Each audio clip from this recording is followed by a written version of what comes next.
And there is a clear overrepresentation of parents with all kinds of disabilities in child welfare.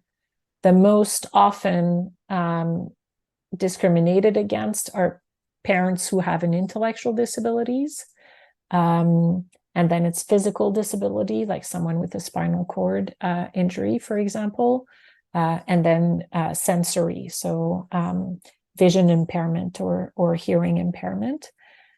That was my biggest fear when I was at the hospital, that they would come and take my child, because a lot of my clients had lost custody of their children at some point. Very rare were the clients who had not dealt with child protection before. So I saw it, I lived it. I mean, most of the interventions we did were to support the moms, but to really sort of advocate in front of this big machine that is child welfare, that has sometimes assessment procedures that are very biased. Flawed. Yes, exactly. Mm-hmm. Very flawed and biased. And that do not consider the notion of, what I said before, like capable in a, someone who's capable yet disabled, was not the same.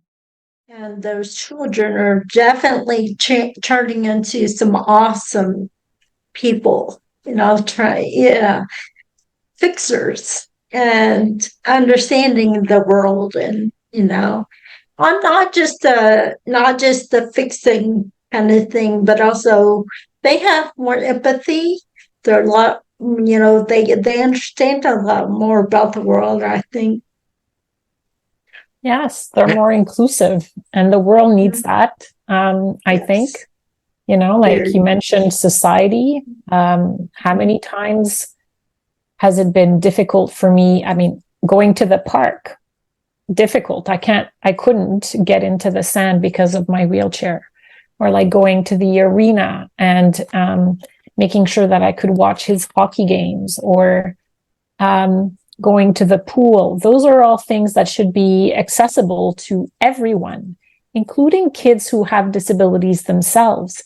And so every time that I was left out, or I felt left out of those buildings, I thought, but there are kids with disabilities. That means if I can't get in, they can't get in either.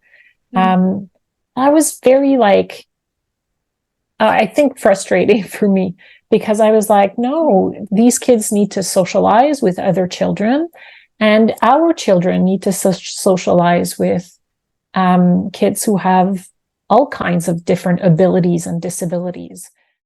Back on the question of parenting in custody, have you seen any contrast or differences? Let's talk situations where there are two parents, between couples that are both disabled, or couples that are interabled, where one person has the disability and the other doesn't. Have you witnessed any differences there? Huge difference. Huge. Oh my God. Yes. So parents who are both disabled are not treated the same as an interabled couple. And it's, again, that perception that an interabled couple, well, the person who's able-bodied and mind will be able to patch the disability of the parent, the other parent. And so there's, again, sort of that notion of seeing it as being able-bodied is, the best, and it's what parenting should look like. And so if there's at least one parent who looks like that, then it's safer. There's many different ways, again, to do parenting. And, we figure it out. And some parents have had their disabilities all their lives. They know how to function in the world. They know how to do it. They know which resources to access.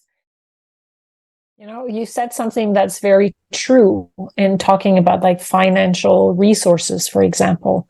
And that's something that we forget often, is that when you have a disability, finding employment is very difficult. So that leads a lot of us, you know, under the poverty line. And so a lot of the difficulties that we may see in even our parenting sometimes doesn't really have to do with us being capable or not capable, but it's us not being supported by society because we don't have access to proper means to be able to support ourselves.